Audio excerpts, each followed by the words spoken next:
आपण सगळ्यांनी ती गोष्ट ऐकली आहे ना, की ग्लास नेहमी किती भरलाय बघायचा आहे, किती रिकामा आहे ह्याकडे लक्ष द्यायचं नाही. पण कितीही ठरवलं तरी आयुष्यात घडणाऱ्या घटनांकडे जेव्हा जेव्हा आपण बघत असतो, समोरच्या व्यक्तीकडे जेव्हा जेव्हा आपण बघत असतो, तेव्हा तेव्हा तो रिकामा ग्लासच आपण खूपदा आपल्या नजरेत आणतो. आणि मग होतं काय, की तक्रारी सुरू होतात, त्रास सुरू होतो आणि सरते शेवटी आपली मानसिक स्थिती ही खाली खाली जात राहते.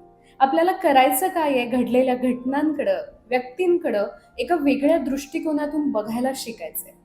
आणि हे शिकणंच खरं तर गरजेचं आहे. हे शिकत राहणंच तुम्हाला त्या अवस्थेपर्यंत घेऊन जाईल. त्यामुळं कायम अर्धा भरलेला ग्लास बघणं महत्वाचं आहे.